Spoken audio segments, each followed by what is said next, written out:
and welcome to VAJ Homemaker. இன்னைக்கு வீடியோல ஒரு பேப்டிசம் கேக்கோட ஃபாண்டன்ட் டெக்கரேஷன்ஸ் பார்க்கலாம். இந்த கேக்கோட போட்டோ நான் இன்ஸ்டாகிராம்ல போஸ்ட் பண்ணியிருந்த போது ஒருத்தங்க கேட்டிருந்தாங்க இந்த டெக்கரேஷன் வீடியோ போட முடியுமான்னு. நான் ஆல்ரெடி சொன்னது மாதிரி ஏற்கனவே நான் ரெக்கார்ட் பண்ணி வச்சிருந்தேன் அப்படின்னா நீங்க கமெண்ட்ல கேட்கும் போது நான் உடனே போஸ்ட் பண்ணிடுவேன். நான் ஆல்ரெடி ரெடி பண்ணாத வீடியோஸ் அப்படிங்கிறதுனால தான் நீங்க கமெண்ட்ஸ்ல கேட்கறது வந்து டிலே ஆகுறது. ஸோ வீடியோக்குள்ள போறதுக்கு முன்னாடி மறக்காம எல்லாரும் வீடியோ லைக் பண்ணுங்க. உங்களுடைய சஜஷன்ஸ் எனக்கு கமெண்ட்ல சொல்லுங்க. என்னோட சேனலை சப்ஸ்கிரைப் பண்ணாம வீடியோ பார்த்துட்டு இருக்கீங்க அப்படின்னா சப்ஸ்கிரைப் பண்ணி சப்போர்ட் பண்ணுங்க. வாங்க வீடியோக்குள்ள போகலாம். இந்த கேக்கோட ரெசிபி அப்புறமா ஃப்ராஸ்டிங், ஐசிங் இது எதுவுமே நான் இன்க்ளூட் பண்ணல. ஜஸ்ட் அந்த ஃபாண்டன்ட் ஒர்க்ஸ் மட்டும் நான் எப்படி பண்ணேன் அப்படிங்கிறத உங்களுக்கு காமிக்கிறேன். இந்த கேக் பார்த்தீங்கன்னா பட்டர்ஸ்காட்ச் ஃப்ளேவரில் 1 kg கேக்கு. இந்த கேக்கை கொஞ்சம் ஹைட்டாக செய்யணும் அப்படிங்கிறதுனால 2 7" டின்லேயே பேக் பண்ணி எடுத்துக்கிட்டேன். ஸோ அப்படின்னா நமக்கு இது வந்து டோட்டலாக 4 லேயர்ஸ் வரும். ஒரு டின்ல உள்ளது 2 லேயர், இன்னொரு டின்ல உள்ள 2 லேயர், அப்படி டோட்டலாக 4 லேயர்ஸ் வச்சு கொஞ்சம் ஹைட் அதிகமாக நான் செய்திருக்கேன். இந்த கேக் பார்த்தீங்கன்னா ஒரு கஸ்டமைஸ்டு கேக்கு. ஸோ அவங்க கொடுத்த அந்த மாடலில் அந்த கேக்குக்கு மேலே அந்த பேப்டிசம் தீமில் உள்ள எல்லா ஐட்டம்ஸும் செட் பண்ணுறது மாதிரியாக நான் ஒரு 7" டின் எடுத்துகிட்டு அதில் வந்து ஒவ்வொன்றா செய்து கரெக்டான சைஸுக்கு இருக்கா அப்படிங்கிறது மாதிரியா நான் மெஷர் பண்ணி எடுத்துக்கிட்டேன். ஃபர்ஸ்ட் பார்த்தீங்கன்னா நான் பைபிள் செய்தேன். அதுக்கு வந்து தெர்மாகோலோன் கட் பண்ணி எடுத்துக்கிட்டேன். அது வந்து ஹைட்டு வந்து 3.5 இன்ச்சும் வித்து 2.5 இன்ச்சும் அந்த சைஸுக்கு நான் கட் பண்ணி எடுத்துக்கிட்டேன். ஸோ அது வந்து அந்த கேக்குக்கு மேலே வச்சுட்டு அதோட பாட்டமில் அந்த ஹாப்பி கிறிஸ்டனிங் அப்படிங்கிறது எழுதணும் பார்த்தீங்களா. ஸோ அந்த ஸ்பேஸ் விட்டு கரெக்டாக நான் ஒன்று செட் பண்ணி பார்த்துக்கிட்டேன். ஸோ இந்த பைபிளோட கவர் மாதிரி கொடுத்துருக்கேன் பார்த்தீங்களா. இது வந்து நம்ம துணியெல்லாம் வாங்கும்போது அதுக்கு உள்ளால வச்சு கொடுப்பாங்க இல்லை, கொஞ்சம் திக்காக இருக்கிற மாதிரியான பேப்பரை. அதுதான் இந்த மாதிரியெல்லாம் செய்கிறதுக்கு யூஸ் ஆகுமே அப்படிங்கிறதுக்காக நான் தனியாக எடுத்து வச்சுருப்பேன். ஸோ அதை நான் கட் பண்ணி எடுத்துருக்கேன். அப்படி இது கிடைக்கல அப்படின்னா சார்ட் பேப்பர் இருக்கு இல்லையா, அது கூட யூஸ் பண்ணிக்கலாம். கொஞ்சம் திக்காக தானே இருக்கும்.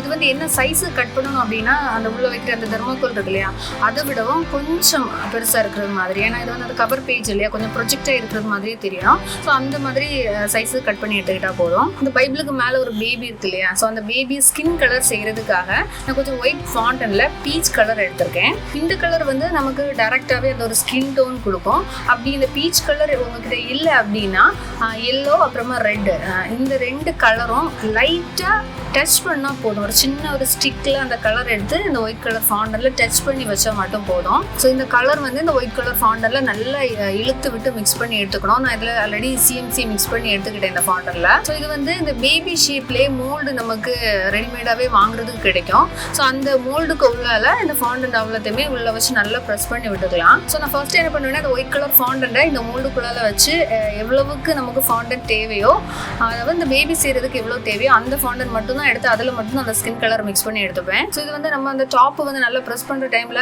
கையில் ஒட்டி பிடிக்குது அப்படின்னா கொஞ்சம் கார்ன்ஃப்ளவர் எடுத்து கையில் நல்லா ஸ்ப்ரெட் பண்ணதுக்கு அப்புறமா ப்ரெஸ் பண்ணி விட்டால் போதும், கையில் வந்து ஒட்டி பிடிக்காது. ஸோ இது இந்த ஃபாண்டன்ட்டை பார்த்தீங்கன்னா நல்லா அழுத்தி விடணும். ஏன்னா அந்த பேபியோட ஷேப்பு வந்து அந்த மோல்டோட பாட்டமில் தான் இருக்குது. ஸோ அந்த பேபியோட இம்ப்ரெஷன் அந்த ஷேப்பு கரெக்டாக ஃபார்ம் ஆகி கிடைக்கணும்னா நல்லா ப்ரெஸ் பண்ணி விடணும். அப்போ தான் கரெக்டான அந்த ஷேப்புக்கு நமக்கு கிடைக்கும். இப்போ வந்து நல்லா ப்ரெஸ் பண்ணி விட்டதுக்கு அப்புறமா இந்த பார்த்தீங்களா இந்த மாதிரி டிமோல்ட் பண்ணிக்கலாம். இந்த பார்த்தீங்களா பேபி சூப்பராக ரெடி ஆகி கிடச்சிருக்கு. லைட்டாக அந்த ஒரு ஸ்கின் கலர்லையா பேபி ரெடி ஆயிடுச்சு. இந்த பேப்டிசம் கேக் பார்த்தீங்கன்னா பேபி பாய்க்காக தான் செய்கிறது.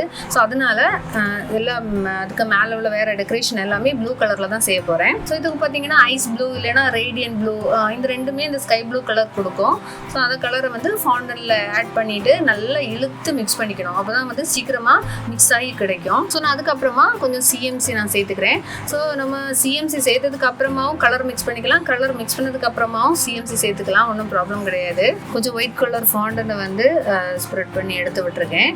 இது எதுக்காகனா அந்த பைபிளுக்கு உள்ள அந்த நம்ம தெர்மாகோல் கட் பண்ணோம்ல அதுக்கு வந்து பார்டர் கொடுக்கறதுக்காக. ஸோ இந்த ஒயிட் கலர் ஃபாண்டனை வந்து ஒரு 1.5 இன்ச் விட்டுக்கு கட் பண்ணி எடுத்துக்கலாம். ஸோ இது வந்து அந்த தெர்மாகோலோட இந்த 3 சைட்ஸ்லையும் அந்த சைடு வந்து கவர் பண்ணி எடுத்துக்கலாம். அந்த ஃபாண்டன்ட் தெர்மாகோல்லேருந்து ரிமூவ் ஆகாமல் இருக்கிறதுக்காக கொஞ்சம் எடிபிள் க்ளூ அப்ளை பண்ணி வச்சோன்னா அப்படி கரெக்டாக நல்லா ஸ்டிக்காக இருந்துக்கும். அடுத்தது பார்த்தீங்கன்னா இந்த பைபிளோட கவர் இருக்கு இல்லையா, அதை வந்து ஃபாண்டனில் நம்ம செய்து எடுத்துக்கலாம். ஸோ இது வந்து ஏன் பிங்க் கலரில் இருக்குது அப்படின்னா நான் ப்ளூ கலரில் இது செய்தது ரெக்கார்ட் ஆகலை. ஸோ அதுக்கப்புறமா எனக்கு வந்து ஒரு ஹோலி கம்யூனியன் கேக் ஆர்டர் கிடச்சிச்சு. ஸோ அதுக்கு வந்து பிங்க் கலர் தீமில் செய்திருந்தேன். ஸோ சேம் இதே பைபிள் இதெல்லாமே தான் செய்திருந்தேன். அப்போது அந்த பைபிளுக்கு செய்ததை நான் ரெக்கார்ட் பண்ணி எடுத்துக்கிட்டேன். ஸோ இதுக்கும் அந்த சைஸை விட விடவும் ஒரு 1/2 inch போல் கொஞ்சம் அதிகமாக இருக்கிறது மாதிரியாக ஃபாண்டன்ட்டை வந்து அந்த ரெக்டாங்கிள் பீஸுக்கு வந்து கட் பண்ணி எடுத்துக்கலாம். இப்போ நம்ம புக்ஸுக்கெல்லாம் பைண்ட் போடுவோம் இல்லையா, அதுக்கு கட் பண்ணி எடுப்போம்ல, அந்த மாதிரியாக தான் கட் பண்ணிவிட்டு அதை வந்து கவர் பண்ணி எடுத்துக்கணும். அவ்வளோதான், சிம்பிள். ஸோ இதில் வந்து கொஞ்சம் எடிபிள் க்ளூ வந்து ஃபுல்லாகவே அப்ளை பண்ணி விட்டுக்கணும். அப்போ தான் கரெக்டாக அது வந்து பேப்பர் இல்லையா ஃபுல்லாகவே நல்ல ஸ்டிக்காக இருக்கும். அதுக்கு மேலேயே அந்த திக் பேப்பர் எடுத்து வச்சுட்டு அந்த சைடு எல்லாமே ஃபோல்ட் பண்ணி வச்சிடலாம். ஸோ அதுக்கு வந்து அந்த கார்னர் போர்ஷன்லாம் இருக்கு இல்லையா, அது வந்து நம்ம கட் பண்ணி எடுத்துட்டு ஃபோல்ட் பண்ணலாம். இல்லைன்னா அந்த கார்னர் வந்து ரொம்ப பல்ஜாகி நிற்கும். அடுத்தது அந்த தர்மோகோல் பீஸை வந்து அந்த கவர் பேஜுக்குள்ளே எடுத்து வைக்கலாம். ஸோ அதுக்கு வந்து நான் கொஞ்சம் ஃபெவிகால் தான் அப்ளை பண்ணியிருக்கேன். அப்போ தான் அந்த தர்மோகோல் கரெக்டாக அதில் வந்து ஸ்டிக்காக இருக்கும். இப்போ எடிபிள் க்ளூ பார்த்தீங்கன்னா ஜஸ்ட் அது ஃபாண்டன்ட் எதுக்கு அது மேலே பேஸ்ட் பண்ணோம் அப்படின்னா வந்து எடிபிள் க்ளூ யூஸ் பண்ணிக்கலாம். மற்றபடி இதுக்கெல்லாம் வந்து நம்ம ஃபெவிகால் தான் யூஸ் பண்ணாதான் நிற்கும். ஸோ இந்த பைபிள் வந்து ஜஸ்ட் ஷோக்காக பண்ணுறது தானே, இது வந்து யாரும் எடுத்து சாப்பிடலாம் மாட்டாங்க. அதனால ஃபெவிகால் எடுத்துக்கலாம், ஒன்றும் ப்ராப்ளம் இல்லை. ஸோ பைபிள் நல்ல நீட்டாக ரெடி ஆகிடுச்சு. ஸோ பார்த்தீங்களா, அது 7 inch ஸ்டில்ல வைக்கும்போது கரெக்டான சைஸில் இருக்குது. இது பார்த்தீங்கன்னா அந்த பேபியோட நேம் எழுதுறதுக்கு அந்த சின்ன சின்ன கியூப் தெர்மோகோலை தான் கட் பண்ணி எடுத்திருக்கேன். இனி இந்த கியூப் வந்து ஃபாண்டன்ட் கவர் பண்ணி எடுக்கணும். ஸோ ஒரு ஸ்கொயர் ஷேப்புக்கு ஃபாண்டன்ட் கட் பண்ணிட்டு அதோட சென்டரில் இந்த கியூப் பீஸை நம்ம வச்சுட்டு அதுக்கப்புறமா அந்த கார்னர்ஸை கட் பண்ணி அதை வந்து இந்த மாதிரியாக கவர் பண்ணி எடுத்துக்கலாம். உங்களுக்கு பார்த்தா புரியும்னு நினைக்கிறேன். ஸ்ட்ரெச்சபிள் ஆனதுனால இதோட அந்த கார்னர் எட்ஜஸ் எல்லாத்தையுமே நம்ம கை வச்சு ப்ரெஸ் பண்ணி கரெக்டாக அந்த ஒரே பீஸாக இருக்கிறது மாதிரியே ஜாயின் பண்ணி எடுத்துக்கலாம். இப்போ டோட்டலாக வந்து இந்த மாதிரி 5 கியூப்ஸ் ஒயிட் அண்ட் ப்ளூ கலர்லேயே செய்து எடுத்துருக்கேன். அடுத்தது வந்து இந்த பேபிக்கு ட்ரெஸ் செய்ய போறேன். இந்த ஒயிட் கலர் ஃபாண்டன்ட் ஒரு சின்ன பீஸா கட் பண்ணி அதோட பேபியோட மேல வச்சு கரெக்டா அந்த ஒரு ஷேப்புக்கு நம்ம ப்ரெஸ் பண்ணி எடுத்துட்டு அதை வந்து கட் பண்ணி ட்ரெஸ்ஸா செய்து எடுத்துக்கலாம். இப்போ நம்ம பேபிக்கு பண்ணோம்ல, அந்த ட்ரெஸ்ஸுக்கு வந்து பார்டர் கொடுக்கலாம். அதாவது இடுப்பு அப்புறமா அந்த கால் சைடில் கொடுக்கறதுக்காக ஸ்டிச் மார்க் இருக்கிறது மாதிரியாக ஒரு சின்ன பீஸ் கட் பண்ணி எடுக்கணும். அதுக்காக அந்த ஸ்டிச் மார்க் இருக்கிற அந்த டூல் இருக்கு இல்லையா, ஃபாண்டன்ட் டூல், நான் இதுக்கு முன்னாலே நான் காமிச்சிருக்கேன். ஸோ அதில் வந்து ஒரு லைன் போட்டுட்டு அது சின்ன பீஸாக கட் பண்ணி எடுத்து அதை அந்த பேபியோட ட்ரெஸ்ஸோட சைட்ஸில் வந்து நம்ம ஒட்டி விட்டுக்கலாம். ஸோ அது பார்த்தீங்கன்னா எடிபிள் க்ளூ கொஞ்சம் அப்ளை பண்ணிவிட்டு அதுக்கு மேலேயே வச்சு விட்டுக்கணும். அதே மாதிரி அந்த சேம் அந்த ஸ்டிச் மார்க் வச்சுட்டு ஒரு சின்ன 2 பீசஸ் வந்து பேபியோட அந்த ஷோல்டர்லேருந்து அந்த ட்ரெஸ்ஸு ஜாயின் ஆகுறது மாதிரியாக 2 பீஸ் வந்து நம்ம ஜாயின் பண்ணி விட்டுக்கலாம். அப்புறமா அந்த ப்ளூ கலர் ஃபவுண்டனில் சின்னதாக ஒரு பீஸ் எடுத்துகிட்டு அந்த 2 ஒயிட் ட்ரெஸ்ஸு ஜாயிண்ட் ஆகுது பார்த்தீங்களா, அந்த இடத்துல வந்து இதை வச்சு விட்டுலாம். அப்புறமா அந்த பேபிக்கு ஹேருக்கு வந்து கொஞ்சம் கலர் கொடுத்துக்கலாம். நான் அதுக்கு ப்ரௌன் ஜெல் கலர் 1 ட்ராப் எடுத்திருக்கேன். அதுக்கு கூட ஒரு 2 ட்ராப்ஸ் அளவுக்கு வாட்டர் மிக்ஸ் பண்ணிவிட்டு அதை வந்து இந்த மாதிரியாக ஹேருக்கு வந்து பெயிண்ட் பண்ணி விட்டுக்கலாம். அப்போ வந்து பேபி வந்து ஒரு நேச்சுரல் லுக் கொடுக்கும் ஹேர் நம்ம கலர் பண்ணி எடுக்கும்போது. அப்புறமா அந்த பைபிளோட பார்டர்லேயும் வந்து அந்த ஸ்டிச் மார்க்கு கொடுக்கலாம், அந்த ஒரு ரியலிஸ்டிக் லுக் இருக்கிறதுக்கு. ஸோ பைபிள் மேலே அந்த ஃபாண்டன்ட் லெட்டர் கட்டர் வச்சு கட் பண்ணால் அந்த ஹோலி பைபிள் அதை வந்து க்ளூ வச்சு ஸ்டிக் பண்ணி வச்சிடலாம்.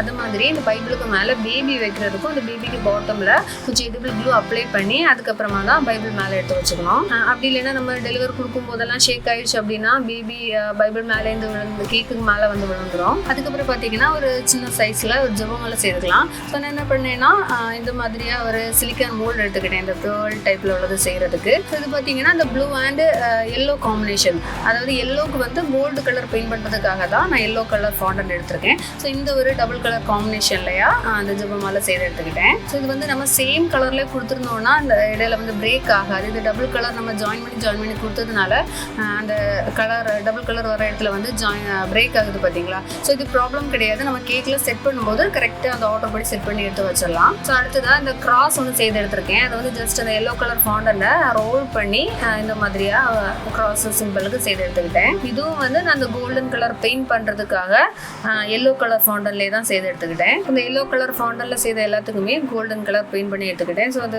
கோல்டன் கலர் டஸ்ட்டு கூட எவாபரேட்ஸ் அப்புறமா வாட்டர் இந்த ரெண்டையும் மிக்ஸ் பண்ணி தான் கோல்டன் டஸ்ட் வந்து பெயிண்ட் பண்ணிக்கணும். ஸோ அடுத்ததாக பார்த்தீங்கன்னா அந்த டவ் செய்யணும். என்கிட்ட அந்த கட்டர் கிடையாது, நான் அதனால அந்த ஷேப்புக்கு ட்ரா பண்ணி கட் பண்ணி எடுத்துக்கிட்டேன். ஸோ இந்த ட்ரா பண்ணி கட் பண்ணது வந்து ஒரு திக்கான பேப்பர், நார்மல் பேப்பர் கிடையாது, ஒரு திக்கான பேப்பர்லேயே கட் பண்ணி எடுத்துக்கிட்டேன். அப்போ தான் நமக்கு ஃபாண்டன்ட் மேலே வச்சு ட்ரேஸ் பண்ணுறதுக்கு ஈஸியாக இருக்கும்.